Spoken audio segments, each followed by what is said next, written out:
What's up, everybody? Jay Miller here, bringing another Productivity in Tech podcast. My guest this week is the one Ridiculous Hat. Don't ask what his name is. His name doesn't matter. It's Ridiculous Hat. Actually, I don't know his name. I never asked. That's because Hat belongs to a community of online gamers, just like, some of the other people I've interviewed recently. And that's just the thing that we do. We respect people's privacy. So Hat and I get into this conversation about the podcast and community that he runs called Coin Conceit. It is another Hearthstone podcast and community. But the thing I really liked about this is that all of the podcasters that belong in to that show, one, it's not their main thing. It's not their goal to be full-time Hearthstone podcasters. They're doing this for fun.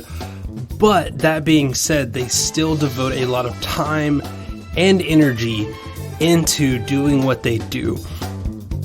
As you all know, for me, this is all a part of a business plan that I have for editing, productivity coaching, and overall just building a community for people in the tech space to work to be more productive.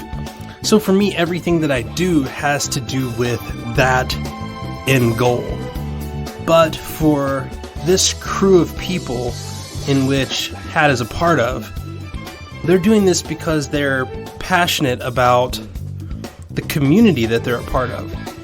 And honestly, Hat believes that there's more behind that than there is the actual love for the game that keeps them showing up.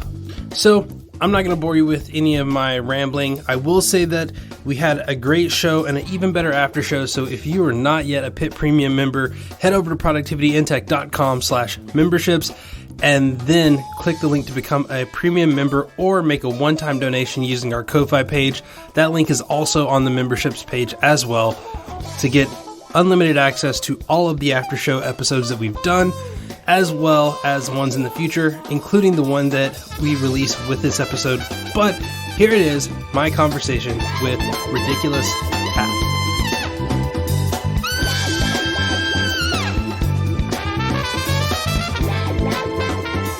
Yeah, you're getting pretty multifaceted over there. I was looking at the other questions. You've got a couple of different projects that you're working on? Yeah, so I've got... So PIT as a whole is kind of, I would just say, my brand at this point. It's not really any particular one thing. PIT started out as like, hey, I'm a developer. I like productivity. Let me talk to other people that like productivity and figure out like how other people can be more productive or whatever. That evolved into someone saying, hey, why don't you do coaching? And then it was like, okay, now I'm a productivity coach. And now I'm just focusing clearly on the productivity side of things. And then they were like, well, yeah, but you also do the tech stuff. So I was like, okay, now I'm productivity for just developers. And then finally I had like a nervous breakdown and was like, you know what? I'm just going to do me and leave it at that. But in October, I actually got the official business license for Productivity in Tech. And just as a way to kind of gain, some kind of capital, I started editing content for people and like sending out newsletters and stuff like that, and just to, make money on the side. And I realized after a while, like I'm actually making more doing that than I am with like the coaching stuff. So PIT just kind of eased into that area. So it's like now I just make stuff and I help people make stuff and I show people how they can do it without losing their minds like I did. So that's kind of where PIT's at today, but tomorrow that might change. And then I'm also building a web app for developers to kind of figure out where they're going, like with conferences. Like there's a ton of conferences out there, but I wanted to create something that would send them reminders based on like their location. Like, oh, hey, this conference that you're interested in, the deadline for their tickets are like next week. So you need to go and make sure you get your ticket, or there's a price hike coming up on this day. So that is very, very recent and still in its infancy, but that's kind of my my secondary project of, just continuously building things and trying to figure it out. And then I still have a day job, which is always fun. So I'm not sensing a lot of free time. I mean, there's the commute to work and the commute home, and when my daughter is like asleep, and yeah. Yeah, I mean, you get a lot of like passively occurring free time, as in I literally have to have this time that is not booked other than commuting so that I can go to my job and come home from my job. Mm-hmm. But yeah, I admire someone that can stay really busy and still be productive throughout. There are ups and downs to that, but as you've determined, as I'm sure your clients have determined, content creation takes a lot of time, and the better you want it to be, the more time it takes. And those extra few hours, every little bit to take it from like 80% to 100% is way harder than the first 80%. Oh yeah, way harder. That's a really good kind of a starting point, I guess, for this whole conversation too, because you're putting out a podcast for a video game. And most people would think like, okay, stuff doesn't really change that much. Like if we were talking about like, okay, we're gonna do a PlayStation podcast where there are games that come out every single week, you would think that, okay, there's a lot to talk about. But you're talking about one game. But I just happen to play this one game, and I know there is so much stuff that goes on every single week, whether it's a new tournament, whether it's an expansion, whether it was, some big business decision in the back end that screwed over a bunch of people that we're not going to get into.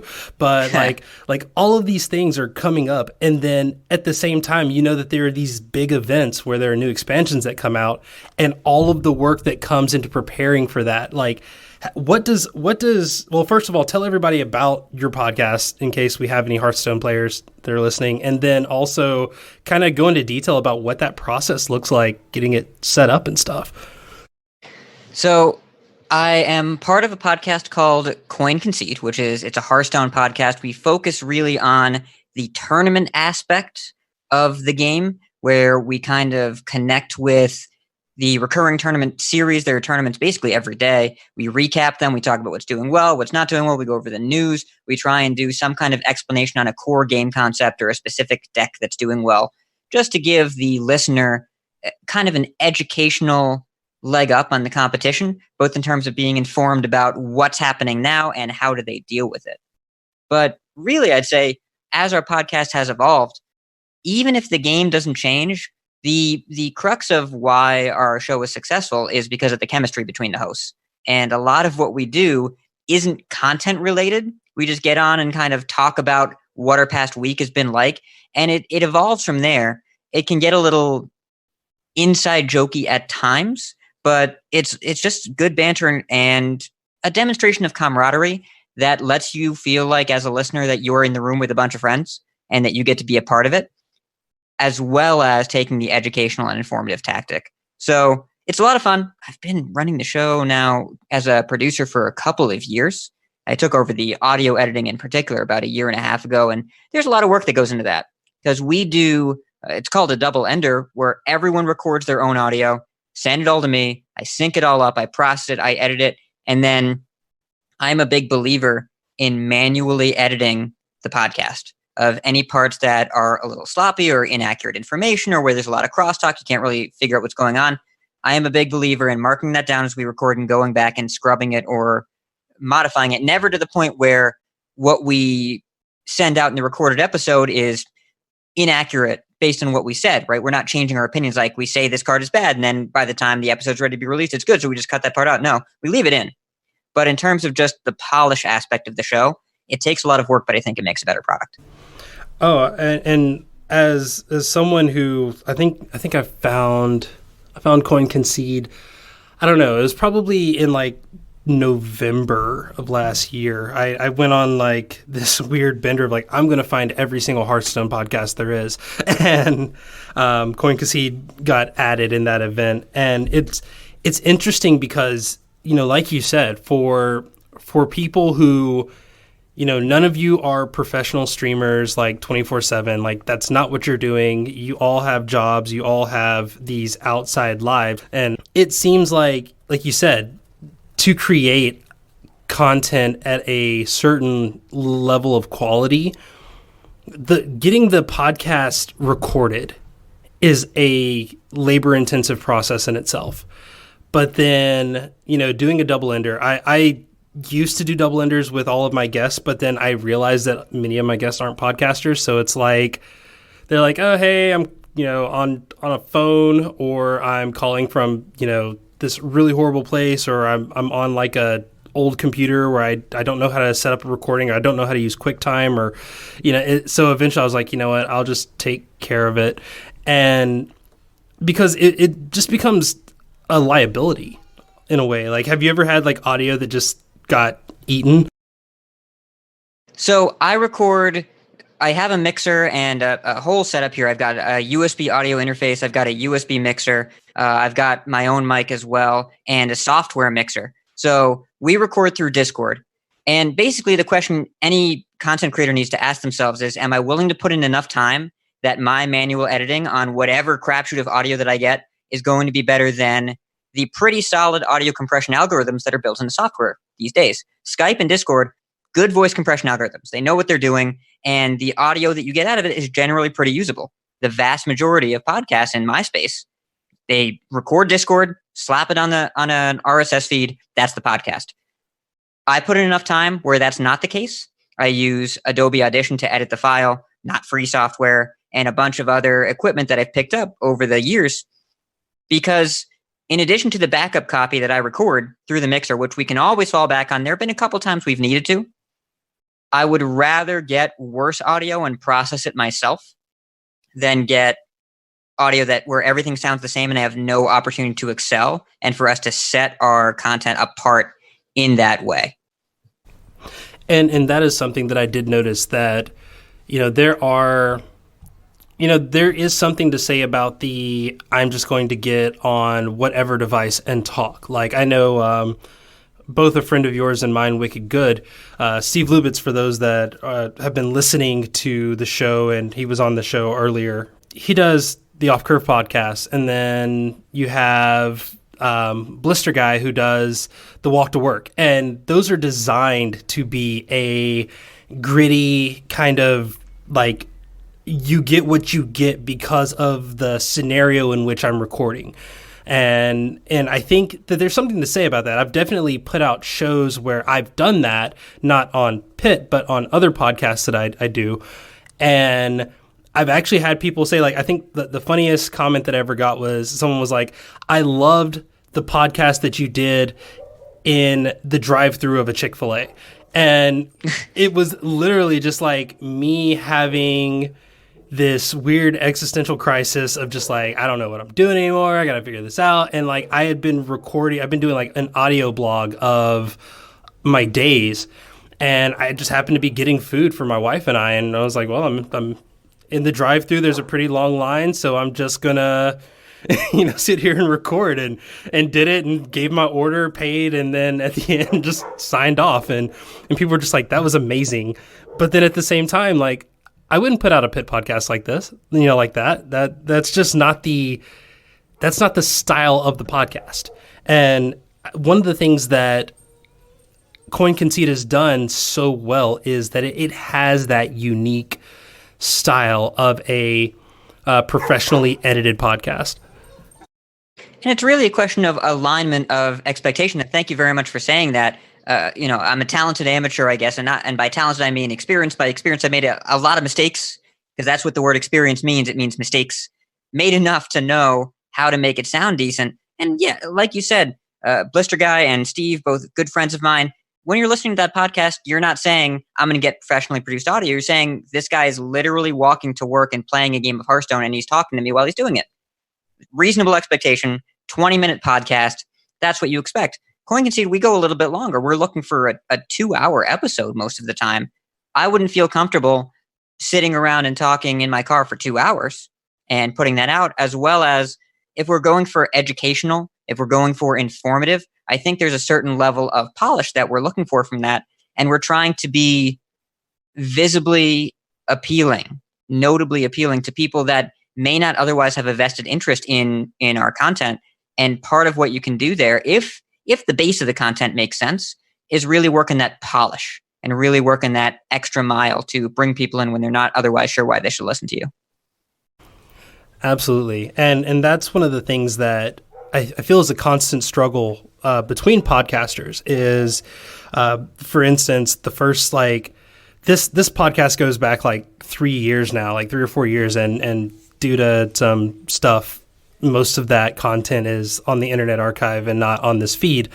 But the first few episodes are just like, let's talk about this productivity app. Let's talk about this productivity app. We got a Facebook group, join the Facebook group, and we talk about productivity apps because productivity apps are the best thing in the world. And then eventually you could just tell it was just like, I got tired of saying the same thing over and over and over again. And it became a challenge of how can I continue to create content that my audience enjoys without repeating myself again and again and again. And it's interesting because for me, there's only one thing that is the same on every podcast episode, and it's me. But for you, you have that times 3. You have, you have your co-hosts, and then every once in a while you have a guest. But 3 of those opinions never change. Like it's funny because you hear like some of the inside jokes as you're going through the show, and in my mind as someone that's new, it's like, oh, that's cool. But then after like 3 months, again, like you said, inside jokes are kind of the thing. You understand them, you get them, it's whatever. How do you figure out how to bring a consistent, unique, informational podcast every single week? Because I think that's something that if more people understood, they would be able to create more content. So if I knew the true answer to this, I would be much more wealthy than I am. And I want to make sure I can give you our perspective. I think the answer is, how do you keep something consistent yet fresh? It's a question that has no easy answer. It really depends on each group of people and how things go. And our podcast has been through change. We have had multiple hosts cycle on and off of the show since I joined. Appa is one of my 2 co-hosts, Appa and Bodikus. Appa was the only one that's still there from the time that I joined. He even left and came back for a little bit. Part of the show format has stayed the same. Part of it has changed and adjusted. And we seek feedback from our audience. We have a very active Discord community. We engage pretty often, just asking, what do you like about what we're doing? What do you not? And the time where I took over doing the meat of the show, the tournament section and the audio section, we got some pretty direct constructive feedback about what was still working and what wasn't. There was a lot that wasn't. So we killed our darlings. We didn't stay attached to things that seemed to be core to the show when they just weren't working for us, because they weren't core to the show. They were core to the people who were doing the show at the time. The concept was good, but the execution, like, you can live in the same room, but if somebody else moves out, you don't keep their furniture. You got to change that. You got to adapt, not the house, but the way you live in it. And so we were modifying that idea. And at the same time, we were really allowing ourselves to explore the length of the episode. And camaraderie has been the thing that's worked when nothing else has. We have all been through various stages of relationship with the game. We have all had stuff going on outside the game. There have been times where I was doing a podcast on Hearthstone and I hadn't played Hearthstone that week. I had not logged in one time. And that's okay, because we were able to talk about it. We were still able to stay connected and informed. On some level, it's an obligation. And I felt obligated, and I still do, to be aware of what's happening. It just, that brings different levels of joy based on how I'm feeling and my relationship with the game. But being able and willing, desiring to talk to each other on a weekly basis, of that 2 hours of time set aside where we can just make jokes and talk and catch up with each other and bounce things off each other and disagree in a respectful manner, mostly respectful, has been really pleasant. And that environment is what I want to come back to. And the listeners consistently say the environment is what they come back to the show for, where it's not about just the content. It's not about just, I want to learn about these decks. I want to learn about this metagame. I want to learn about all these game-specific content or concepts. It's all about, I want to hang out with these guys and whoever their guest happens to be, if there is one. So I think this is going to bring another question in, and I guess for it does require a little bit of information on my part. So as we mentioned at the beginning of this, I have this business that I'm trying to put together and get things going. But in the meantime of doing that, I still go to a full-time job. Like I still have a 9 to 5.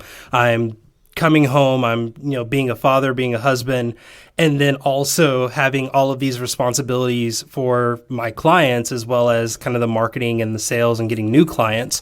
I guess this is kind of a two-part question. How has doing this podcast, how has it affected you as, in regards to your day job, but then also how have you not turned it into the second job? Like how have you kept it something that you enjoy? Like you said, coming to those people and enjoying doing the work.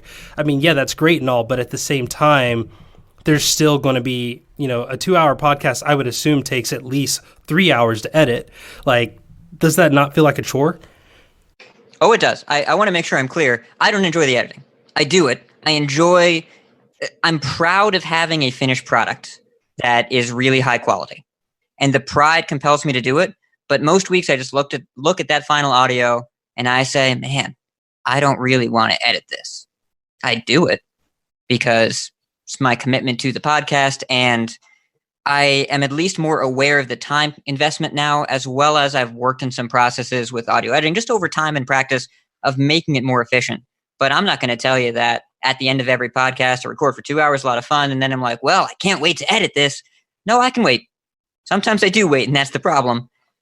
But it's part and parcel of building community and making that investment of your time. And something that I realized as I've gotten older is that the one-off commitments are not the thing that eat up our time. It's the subscription commitments. It's these sort of things that we invest ourselves in every single week. And there have been times when I've had way too many of those. There have been times when the podcast has affected my day job, or rather just trying to juggle everything.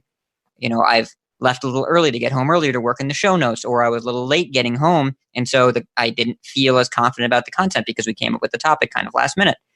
And it's really an ebb and flow. Whatever I feel invested in my life at any given time, I'm more likely to prioritize that. Whatever I feel less engaged with is going to be less likely to get that attention and that polish. And sometimes it has been the day job. I think we've all been through those times. It sounds like your schedule is extremely busy and full. And I'm guessing that some days, some parts of the day are just more compelling than others. I think having a realistic assessment of that is important, and taking reflection every so often, just thinking about how much energy am I really putting towards the thing? Does it deserve what it's getting?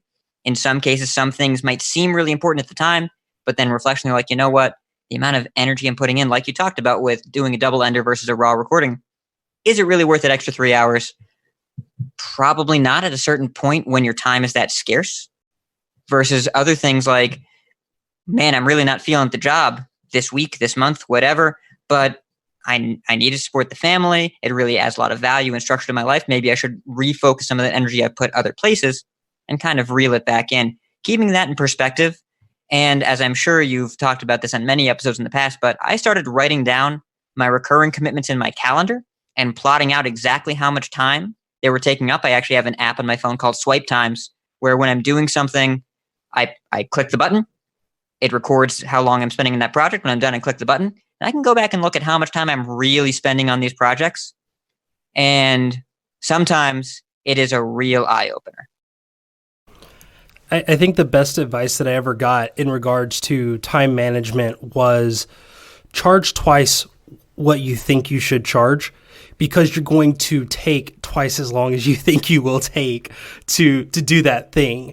And this obviously doesn't work in like a passion project or like an hourly focus thing, but it is something that, for me, when I edit podcasts, like in my mind, I just love listening to audio. Like we talk about this a lot. I have a podcast addiction problem. Like I'm subscribed to way too many podcasts, but at the same time, it's also fun for me when I get to edit someone's podcast that I know, like, okay, in a month, people are going to hear this. And when they hear it, they won't think anything different, but I'll know about all the headaches and the hiccups and the parts where people like, cursed at the top of their lungs because something crashed and fell and I had to go and clean that thing up. Or doing these video courses that I've been doing lately, just a ton of them, which is great. It's so time consuming, but at the same time, it's like I'm actually learning while I'm creating things for people to learn. And, at my day job, it was funny. Like, I actually just finished a project where I did not know how to do it until I got like this side gig thing. And it was like, oh, I actually just watched a video on how to do this. I kind of know what I'm doing now. And I remember when we were talking initially about setting the show up, you mentioned like your entire career path has been, I don't really know how to do this. I'm going to figure it out. And, you threw out a big name like Adobe Audition. And as someone who has tried Audition and was just like, no, not my thing, and has tried Logic and been like, no, also not my thing. And like, I use my iPad to edit audio. I use Ferrite because Ferrite was the first tool that I used that actually made sense and it felt natural. But something like Audition requires knowledge. It requires time to learn and to focus on, like, how has doing this helped in the audio side, but how has it also helped kind of in the day job? I'm really interested in figuring that part out. So, okay, this is a fantastic question. And for context, my day job, when I started with the podcast, I worked for a major movie theater company. And for the first 12 years of that career, I was in management and actually running theaters and dealing with staffs of up to 100 people at times. Recently, I've actually switched over to something that's more technically applicable, where I do sight and sound quality assurance for an entire region of theaters. The audio and the visual, of course, the podcasting stuff and the audio is very applicable there, but actually both sides are really applicable. And I think there's a concept that you're touching on here that I think is deeply important, is that self-improvement is awesome, and being able to look at something in the past and say, I can do that now and couldn't do it before. It's like that feeling. I'm going to bring it back to like a Dark Souls video game or something, where at the beginning you fight the first boss and it seems so incredibly difficult. By the end of the game, you go back and fight that boss again. It's like, that's so easy. I don't know what was so hard the first time. Practicing and growing strong is innately enjoyable and pleasurable and addictive in some ways, even though there are lumps along the way, even though there's difficulty in the process. And so being part of the podcast and my day job have both helped each other. The day job, working with people for over a decade, has been extremely useful for any kind of working with people in the space. Dealing with scheduling, dealing with conflicts, dealing with interpersonal stuff, persuading people to be a part of something and help out with something, kind of guiding their language into what they want to say. If people are all upset at the same time and it's about different things, is there something common underneath, and kind of learning how people interact and what they're saying without knowing that they're saying. And then working on the podcast and dealing with all these extracurricular activities that I want to do but don't need to do, and really zoning in on time management to, well, keep my fiance from breaking up with me, but also to keep the podcast going and coming at the same time every week, and taking care of the community esports organizations that I help operate, staying on track of that, and also going to my job in the morning and getting all that stuff done, thoroughly documenting my time, building organizational systems that make sense, both for me and for all the different things that I touch, and making sure that everyone is on the same page, and that I, like you said, plan for extra time for everything. Because however long you think it's going to take, everything takes longer. And assuming that you have enough time to be there for your personal life, your work, your hobbies, and anything else all in the same day is usually a recipe for failure. So I try and space out my days and still end up with pretty packed ones. It's interesting that we're recording this on a Monday. It'll get heard in a week, but I probably won't touch this audio again until Sunday.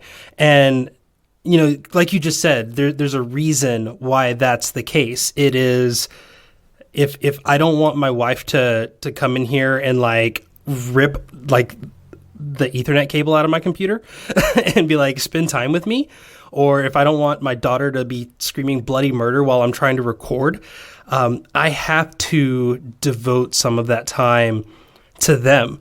And again, if I want to keep my job, I can't edit the podcast while I'm at work. And if I want to keep my clients happy, I can't edit my podcast while I'm editing their podcast.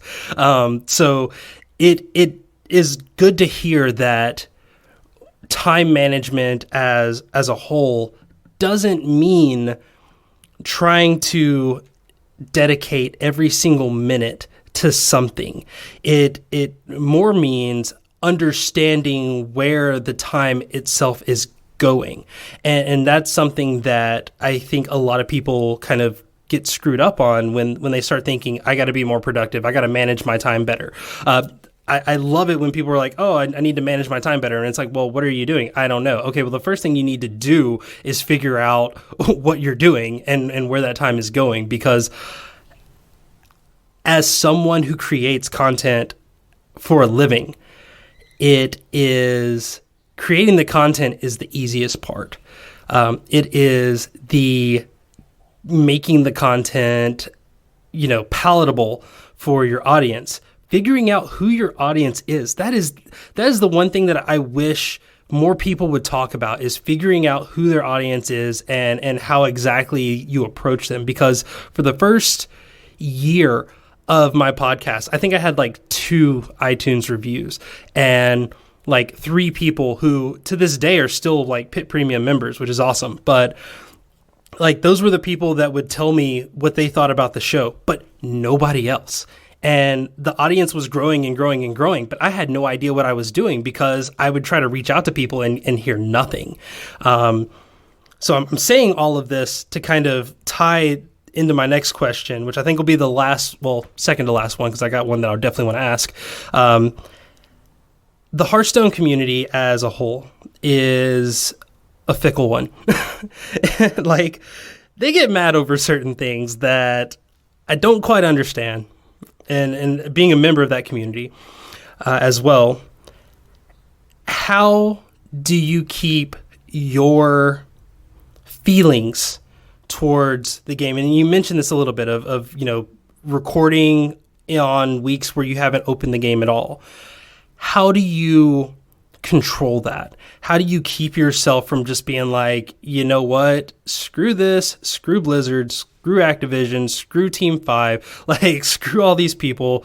I just want myself, back. I just want this little piece to myself, this little piece of sanity to myself.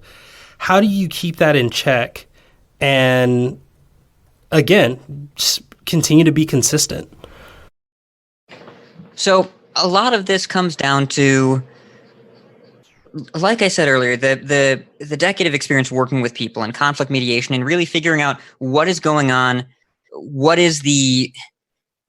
everyone is angry about different things at the same time, there's something behind that has some value.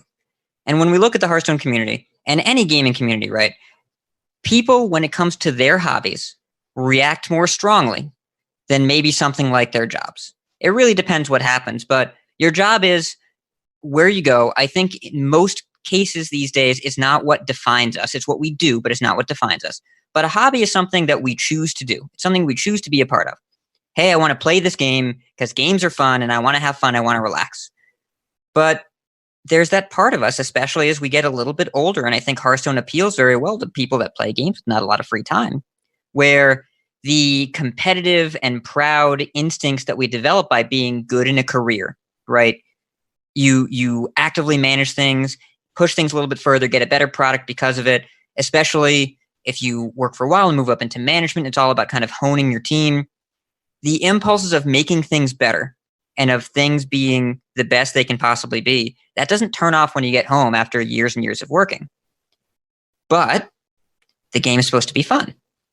And especially when it's competitive, and when at the end of a game, you're either given a gold star or one gets forcibly taken away from you, which digs right into brain chemicals in a way that Blizzard has mastered perfectly. That causes an emotional reaction in your personal time that's supposed to be a hobby, but then it turns into something else, right? It grows from there. When you get that immediate, visceral, physical reaction, the instincts that it takes of how do I be better at this? How do I make this thing better? Those turn on in an instant. And when players want to be better, but also want to play the game their way, those two things coming together makes friction. And so that's why you see so many gaming communities, especially in competitive games, have a lot of drama, have a lot of negative reaction to developers, because there's so many different people that all want to play the game their own way. And then there's the best way currently based on whatever strategies are out there that tend to be optimal. The disconnect between those two things is where conflict lies, is where dissatisfaction lies. And I was that way for a long time as well. When I would play and I would win, I felt great. When I played and I won with some strategy I come up with myself, I felt really great. When I lost, it didn't matter what the strategy was. It felt like my time was not mine to enjoy, because I wanted to play, but I also wanted to win, and I wasn't doing both. And it felt like I was spending $1 and getting 50 cents back, if you know what I mean. So instead, the podcast created something else for me. It's investment in the game, but not in playing the game and being a part of the community around the game. And that has value, but a lot less winning and losing. That has a lot more of the value of being part of something larger and connecting with people. And that is universally positive. Even when people are arguing, as long as they're respectful, as long as it's in a positive way, as long as it's in a group of people that understand and support each other, even when they disagree, you can't lose that. So every single time I think the game is not in the best spot right now, I don't really want to play, but I want to hang out with my friends and talk and engage with listeners, that never gets old. And it's about building an environment, like you said, building an audience. The space of the game that we play, of Hearthstone, it's very crowded. There are a lot of podcasts out there. And we had to come up with the idea of, what is our spin? Why should people bother listening to us? And the tournament spin has really worked because it's analytical and informative and educational. It leans on all of the hosts' years of experience playing card games. And it allows us to share knowledge and insight without actually having to play. We can look at tournament results. We can understand where the decks do well because we know how the concepts work. And we can explain that because of our experience. And we can engage with the community in the process.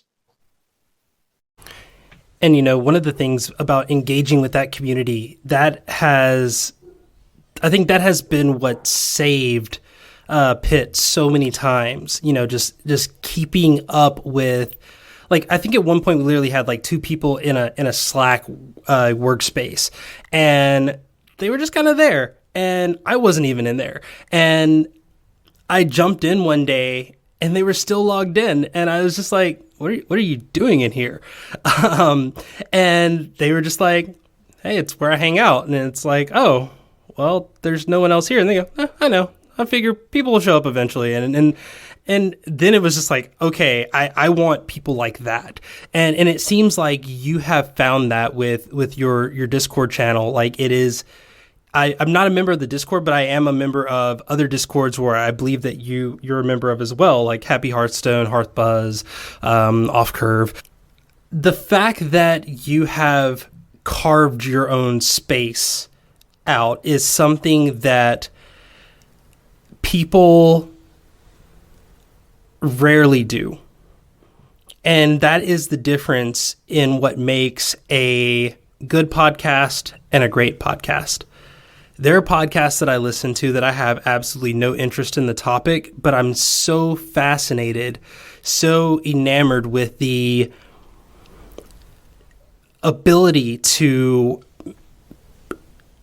just make me want to be interested. It ceases to amaze me when people find things that I'm actually interested in, and then they present it in a way that makes me wish that I could do it the same way that they're doing it. But then I realize that's what makes it their thing. And your crew has really done that. So the last question that I have before we jump into the after show is a simple one. Having known all of that, having this awesome community, having this ability to look at a game and make it interesting to people who, let's be honest, will probably never play at the tournament level, but to still put out something that is entertaining, educational, and informative. That is something that is absolutely phenomenal, and I congratulate you on that. But I have to wonder, there has to be some limit when it is your hobby. Why hasn't the team decided, you know what, let's try to pursue this as a full-on thing? Honestly, if I am being as frank as I can be, I think the market for a video game podcast as a full-time job for multiple people is really limited and would compromise the lifestyle that I've built with, a vertical career at the same job for so many years. I think I would rather have a separation between work and play. And for this to be a kind of play that looks like work, it lets my work stay my job, and that to be the thing that I am required to do. It lets me, if I have to delay the podcast a couple days or we skip a week, it's not a huge deal. If the editing isn't done exactly in 24 to 48 hours, okay. It allows more flexibility and understanding. And there are very, very few content creators that can make a full-time living like that without dipping their toes in so many projects that it feels like they're working more than I work at my day job. I just think the realization of how much work it takes to be a full-time content creator in this day and age is creeping up. People are starting to get better ideas. And you think about it, realistically, if I am a Twitch streamer, I should never take a day off. Yes, I should for human health reasons, for personal health reasons, for mental health. But unlike when you're at a job and you take a vacation day and you come back and your work's just waiting for you, it's people's attention that you're fighting for. You need their attention. If you stream every day, you have it the same time every single day. You skip a day, you take a week off. When you come back, the attention has gone elsewhere. During that week, you weren't streaming. They clicked another stream, and now maybe that's the stream they're watching at the same time that day. People's attention is so fickle, and building a following is so difficult that I think it is just as much work, if not more, than a full-time job that we already have. And allowing the two to be separate and allowing the podcast to be casual competitive, so to speak, as opposed to full-on, I depend on this and have to make it every single day, even if I'm not really feeling the game right now, I think would add another layer to it that I'm really not super interested in exploring, because I think there's a lot of depth to it that I'm not prepared to process, and a lot of dependence on it that I'm not sure I could handle. I love that answer. And I think that is one that is so interesting because, like you've said, it's not a matter of, would you love to do this full time? Probably. I mean, yeah, it would be great, but sure. It's one of those things that just doesn't seem feasible. And I'm learning that even with like my business in 6 months has changed so many times just based on the understanding that the people that I want to help aren't the people that can continue to give me enough income so that I can help them and still take care of my family. So what I have to do is change my model, change how I approach the business side of things, and then use that as a vehicle to continue to reach out and help those people that ultimately can't afford it. And I think that is something that, as this podcast continues to grow, I hope to see in doing less and less, let's talk about apps, let's talk about very specific, productivity methodologies. And instead, let's have conversations with people that you normally wouldn't have a conversation with. Let's have a conversation with someone who is doing something so phenomenally well and figure out what it is, what is their little thing that they're doing that allows them to show up every single week. And like you said, be consistent, be fresh, be able to engage with the community at a level that doesn't cause massive burnout. And, you know, I have learned a lot in this conversation. I've enjoyed this conversation thoroughly, and I'm sure that many of my guests have as well. So before we jump into the after show, please let everybody know how they can get in touch with you, how they can learn more about Coin Concede. And I don't know if your soundboard is connected, but just for fun, tell them what your favorite soundboard plug is. Okay, so my favorite soundbite is that guy right there. Oh man, I laugh every time I hear it. That is the Feral Gibberer. It's a kind of cute and kind of terrifying little thing that looks like a Tribble from Star Trek, the original Star Trek, but with big angry teeth. And that's the sound it makes when it dies in the game. So fantastic. Where you can find me at Ridiculous Hat on Twitter, and Coin Concede, you can go to coinconcede.com or join our Discord at discord.coinconcede.com. Yes, we talk about a nerdy video game called Hearthstone all the time, but it's a good community of people. We've got quite a few channels. We even have a serious talk where if you want to talk about politics and religion, you can get in there, but if you don't blame you. But we have lots of other channels about various aspects of Hearthstone. We have a food channel, of course. We have music. We have a channel about both doggos and puppers. There's just a lot to discuss, and you're more than welcome there anytime. Our show, we try to record on Wednesdays and try and publish on Fridays, and we stream that live on Twitch while we do the recording process. You've been listening to the Productivity in Tech podcast. If you would like to learn more about productivity in tech, the services that we provide, or our community and how to get involved, head over to productivityintech.com or follow us on Twitter at prod_in_tech. Thank you to Nadir Omawale for the use of his song A Hustler in Spite of Myself for the intro and outro music. I've been your host, Jay Miller. You can follow me on Twitter at kjaymiller.com. Thank you for listening. I hope we've been productive, and have a great day.